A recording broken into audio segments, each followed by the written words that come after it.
Hello children.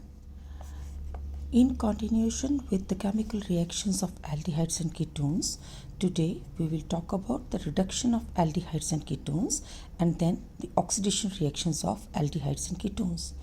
Let us start with the reduction reactions of aldehydes and ketones first. Aldehydes and ketones, they can be reduced by many reducing agents. Let us discuss them one by one. Firstly, aldehydes can be reduced to primary alcohols and ketones to secondary alcohols by hydrogenation in presence of catalyst like nickel, palladium or platinum. So here you can see that aldehydes, they can be reduced to primary alcohols and ketones, they can be reduced to secondary alcohols. Similar reduction can be carried out using lithium aluminum hydride and sodium borohydride. Ketones, they give us secondary alcohols with lithium aluminum hydride and also with sodium borohydride. Similarly, aldehydes gives us primary alcohols on reduction with lithium aluminum hydride or with sodium borohydride. Mechanisms of these reactions we have already discussed in the chapter of alcohols. Another method for reduction of aldehydes and ketones is Mavir Ponderoff reduction, also known as MPV, that is Mavir Ponderoff reduction. Ketones are converted to secondary alcohols on heating with isopropyl alcohol in presence of aluminium isopropyoxide. So we get here secondary alcohol along with acetone. The mechanism of this reaction is outlined over here. Here the ketone reacting with isopropyoxide in the first step. This is the ketone. This is the isopropyoxide unit as I have shown here. This reduction is initiated by the transfer of hydrogen ion from the aluminum isopropyoxide to the carbonyl carbon of the ketone, which is to be reduced. This results in the formation of acetone as one of the oxidation product, as you can see here. So here you can see during the transfer of the hydrogen to the carbonyl carbon, there is a bond between the oxygen and aluminium starts making, and simultaneously bond between this oxygen and aluminium is broken down, and this results in the elimination of the acetone. Now this aluminium isopropyoxide intermediate thus formed then reacts with the isopropyl alcohol which we are using in this particular reaction, and finally we get here 2-degree or secondary alcohol along with the recovery, or you can say that we get the aluminium isopropyoxide back again. This aluminium isopropyoxide then can be utilized for the reduction of more of the ketone. So we can say the aluminium isopropyoxide used here is actually used in the catalytic manner. I would like to mention here also that Mavir Ponderoff reduction is highly selective method and it does not attack the double bonds. So this is very useful for the reduction of unsaturated carbonyl compounds to unsaturated alcohols, because any other means of reduction will reduce the double bond also. Another way of reduction is Clemenson's reduction. Clemenson's reduction of carbonyl compounds, but mainly ketones, occurs with zinc amalgam and concentrated HCl. Here I have taken the example of acetophenone, which gets reduced to ethyl benzene with zinc amalgam in presence of concentrated HCl. The mechanism of this reduction is outlined over here. Initial step is the protonation of the carbonyl oxygen, resulting in the formation of a carbocation as shown here. This carbocation picks up 2 protons from the zinc. Because zinc ionizes as zinc ion plus 2 electrons, these 2 electrons are picked up by the carbocation and results in the formation of the carbanion, as you can see here. The carbanion thus formed now takes up 2 protons from the concentrated acid. One of the proton gets added to the electron deficient anion, carbanion thus formed, and the second adds to the electronegative oxygen atom. Next step is the loss of the neutral water molecule resulting in the formation of a carbocation again. This carbocation will again take up 2 protons from the zinc as I have explained in the first step, and we get a carbanion. The finally formed carbanion then picks up a proton from the medium and results in the formation of methylene group. So basically here the carbonyl group is converted to methylene group. So from CO we get here CH2 in Clemenson's reduction. Next reductive method is Wolff-Kishner reduction. Carbonyl compounds they are heated with hydrazine and a strong base like potassium hydroxide at 450 to 470 Kelvin temperature. Carbonyl group is converted to methyl group. Here also you can see the CO group is converted to CH2. The mechanism is outlined here. This reaction occurs through the intermediate formation of hydrazone. So the first step is the reaction of the carbonyl compound with hydrazine resulting in the formation of the hydrazone. This hydrazone thus formed is decomposed under basic conditions due to the presence of potassium hydroxide, and finally it will give you a methylene, that is conversion of CO to CH2 with the evolution of nitrogen gas as shown in this reaction mechanism. Now after discussing the reduction reactions, now let us take up the oxidation of aldehydes and ketones. Let us start with the oxidation of aldehydes. Due to the presence of hydrogen atom attached to the carbonyl carbon, aldehydes are very readily oxidized even by mild oxidizing agents to form carboxylic acid having the same number of carbon atoms as the original aldehydes. For example, acetaldehyde undergoes oxidation with potassium dichromate in presence of sulfuric acid and it gives us acetic acid. Another oxidation reaction is the reaction of aldehydes with Tollens reagent. Tollens reagent, which is ammonical silver nitrate, contains silver in the form of silver ammonia complex. This is silver ammonia complex. Aldehydes are oxidized to carboxylate ion. You can see aldehyde getting oxidized to carboxylate ion with Tollens reagent with this complex. The metallic silver formed in these reactions gets deposited as a silver mirror.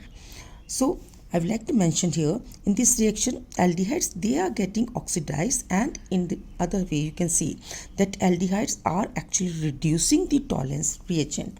This reaction is not given by ketones.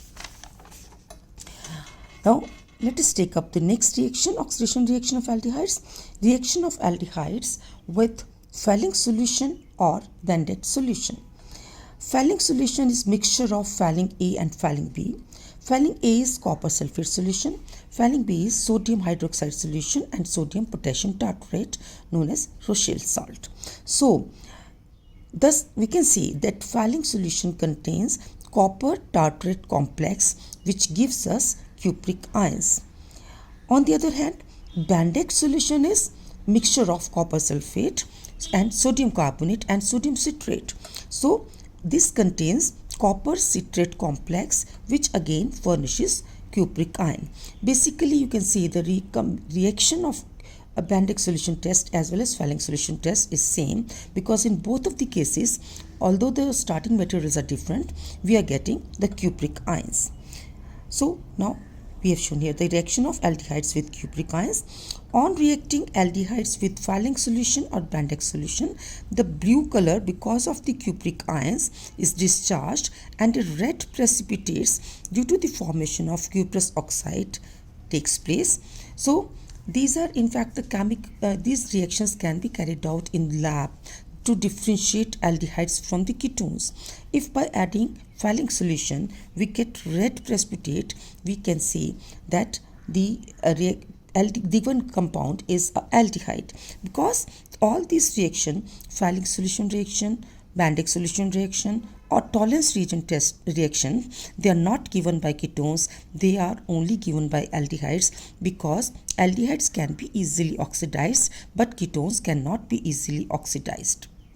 So this makes a laboratory technique to differentiate between an aldehyde and a ketone. Now let us talk about the oxidation of ketones. Ketones are not easily oxidized, as I just told you, as their oxidation involves cleavage of a carbon-carbon bond.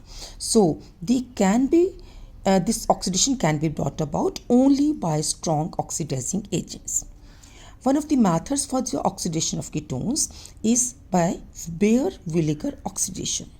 Ketones can be converted into esters by reaction with peroxy acids. For example, ketone on reaction with perbenzoic acid results in the formation of its respective ester along with salt benzoic acid. The mechanism of this reaction is outlined here. Initially, the protonation of the carbonyl oxygen of the ketone is taking place, followed by the attack of the negatively charged oxygen atom of the per acid on the carbonyl carbon of the ketone, resulting in the formation of peroxy ester. Because in peroxy ester, this oxygen-oxygen bond is very weak, it cleaves, resulting in the formation of the benzoic acid and intermediate which contains positive charge on oxygen. Because positive charge on electronegative oxygen is highly unstable, immediately this undergoes migration of R group or R dash group from carbon to oxygen with electron pairs.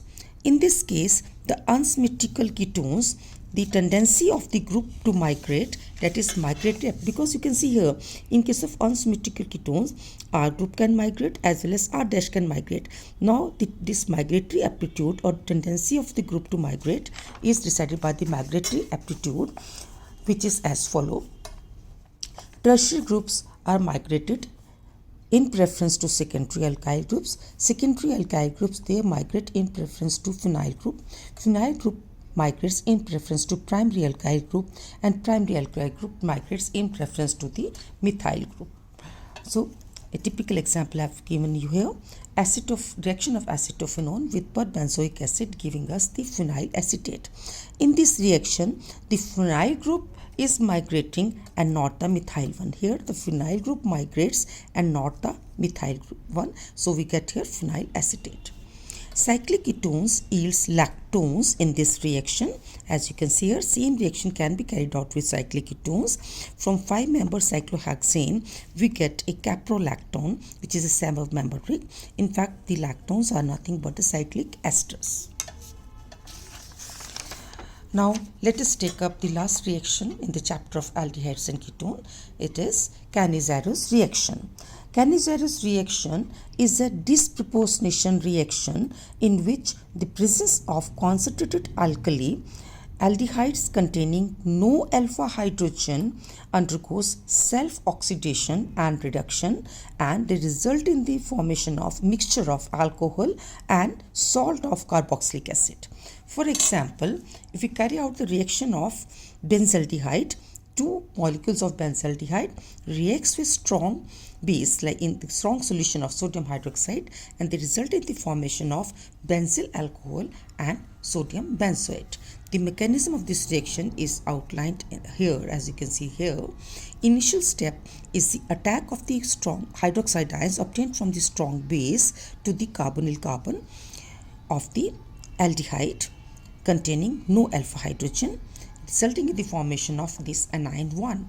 Now, the anion 1, then here you can see this anion 1, then transfers a hydride. This is the anion 1 transferring the one of the hydrides to the second benzaldehyde molecule, and this results in the formation of the products which undergo proton exchange to give the final products, salt of a carboxylic acid and the alcohol, as you can see here in this particular reaction. Now, I would like to mention here that just like crossed aldol condensation, we can also have crossed Cannisterous reaction. This reaction can take place between 2 different aldehydes to give all possible products.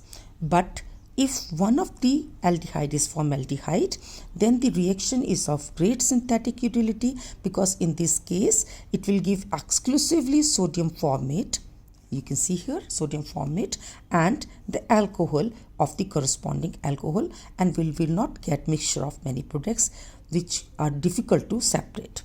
Here I have taken the example of benzaldehyde reacting with formaldehyde in presence of strong base, giving us benzyl alcohol and sodium formate. And this is all about the chapter of aldehydes and ketones. Goodbye, students.